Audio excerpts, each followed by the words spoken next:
We've talked about you in Philly a million times over the years, but is this one a little different, kind of the last go around to get to go play there one last time?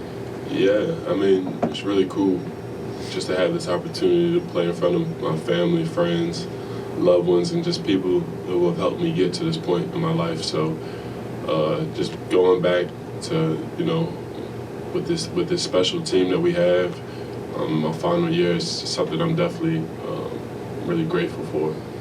And when you look back to the recruiting pitch that Pat had for you guys, the idea that you could recruit Philadelphia, that you could play in Philadelphia, to go there and play with a bunch of Philly guys, to be a ranked team, playing a ranked team in the Palestra, does that kind of feel like, you have a lot of things you want to do still, but that's sort of a moment where you go, we've achieved at least one of these kind of goals? Yeah, I think it all comes full circle for me.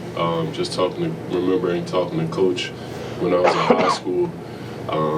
It's just another thing that I'm feeling like Coach has always kept his word on about the team, and just us getting to this point, being able to go back to play in Philly and have a bunch of Philly guys that are really bought into this program. So I think it's just a testament to him and just keeping his word, being a man of his word, and just always standing by things that we've talked about even from 4 years ago. After that Michigan State game out there, did you think that you would ever get this opportunity again, that somebody would agree to play you guys out there? No, I never thought that anybody would agree to play again. But I'm grateful that Coach McCaffrey did. But like you said, no, I never thought that I would play in Palestra again. And then, in terms of a timeline, when did this come on your radar that this was a possibility? Did staff or anybody start talking about it? I can't really pinpoint exactly when. I want to say maybe at the beginning of the school year or maybe in the summer. Coach mentioned trying to get somebody to play there.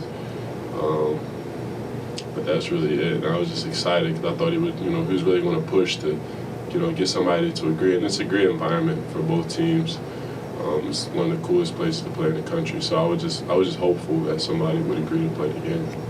And then what are your recollections of that last experience? Yeah, I told my teammates how that Palestra game was probably the best game I ever, just in terms of the environment that I've ever played in my life. I've played in high school where it was sold out, but it's just a different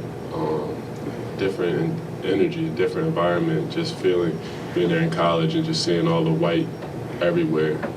It's just special. It's a special gym. And, Penn State crowd comes out for the game in Palestra. How many people will you have at the game?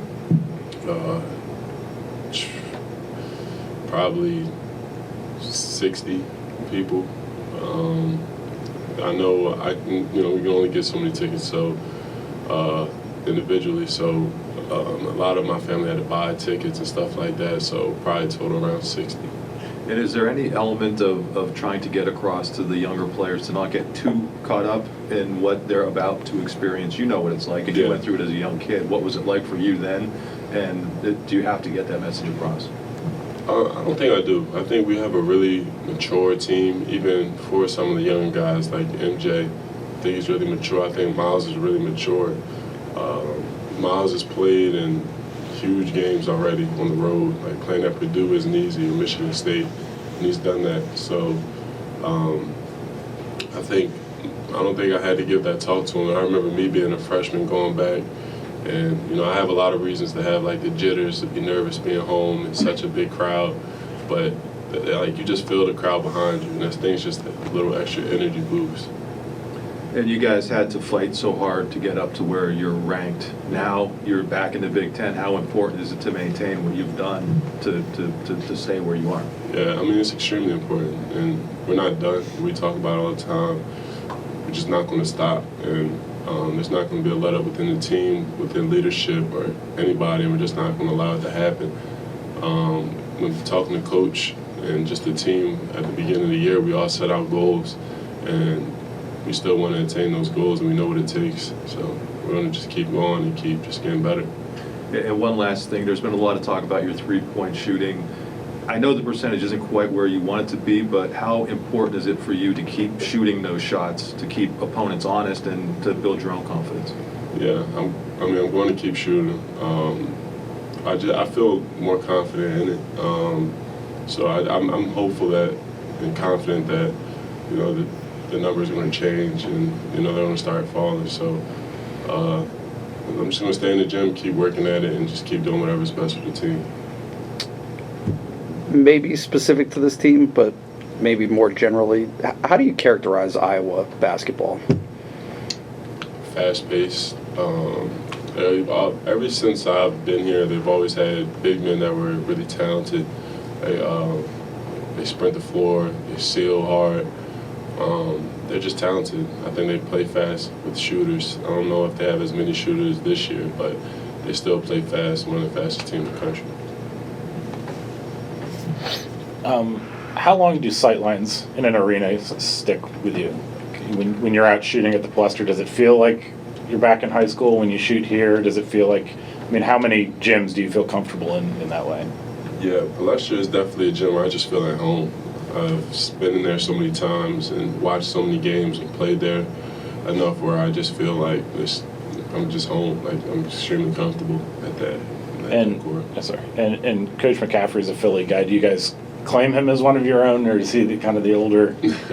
Yeah, I will claim he's a good guy. He recruited me in high school, so yeah. Do you have much relationships with Big Ten coaches over the course of your career that aren't your own, just from, you know, kind of having to go to all the same dozen events every year? Yeah, I've definitely talked to a couple more than others. I think Tom Izzo is one that somebody that I've constantly had conversation with. Yeah, I'd say that's the main guy. Kind of along those lines, how much of a relationship have you developed with a lot of these Big Ten officials? I know there's ups and downs in dealing with officials, but it seems like before games, there's kind of a level of respect there that you talk to them, and what is that like?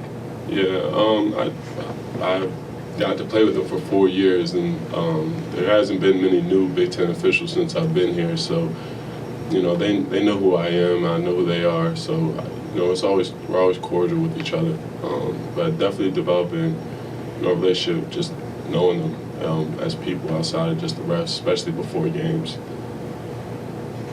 How has the I won't call it a break. Obviously, you guys have had a couple of games, but you've only had 2 games over the last 3-ish weeks. What were you guys able to accomplish? What did you guys want to kind of get done during that span? Well, honestly, we feel like the formula that we have right now is working. So, you know, we're just trying to keep getting better at the things that we've constantly been preaching, you know, this whole year. And I think it's more just, you know, cleaning up small things, making sure we're all on the same page, make sure we're communicating and stuff like that.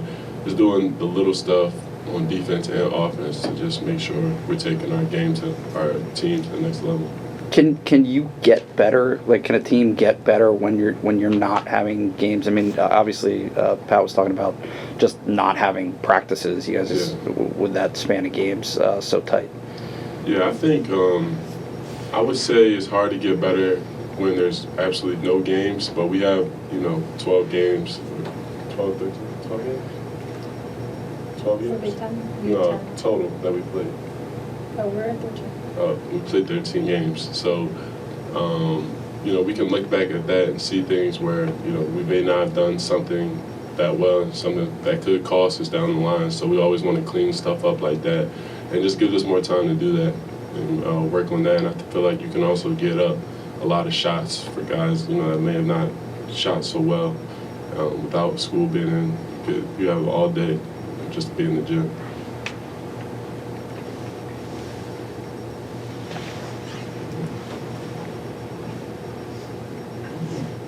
Lamar, what's your kind of first memory that you kind of vividly remember of going into the Palestra, maybe when you were a kid, and how much does that go into your mind every time you go into that arena? Yeah, as a kid, my biggest memory is definitely watching Temple on TV, playing the Palestra. In terms of going to Palestra, the biggest memory is just going there for the Catholic League playoffs. It's just a special environment, somewhere I always wanted to play as a kid, just watching, you know, Philly greats play there, and it's just something that, you know, I feel like every kid wants to do. It's like Madison Square Garden, you know, to New York, and the Palestras that to Philly. Who was like that one player that you loved watching at the Palestra growing up, and who you wanted to be like playing at the Palestra? Well, my favorite player in the Big Five when I was a kid was Scotty Reynolds. So that was somebody that I've always enjoyed watching, and I just loved how hard he played every time he got on the court. So that was one of my favorite players, definitely growing up. Any other questions for Lamar? You know, is Nas coming? I don't know. It's a good question. Not sure. Thanks, everybody. Thank Lamar, you. Thank you.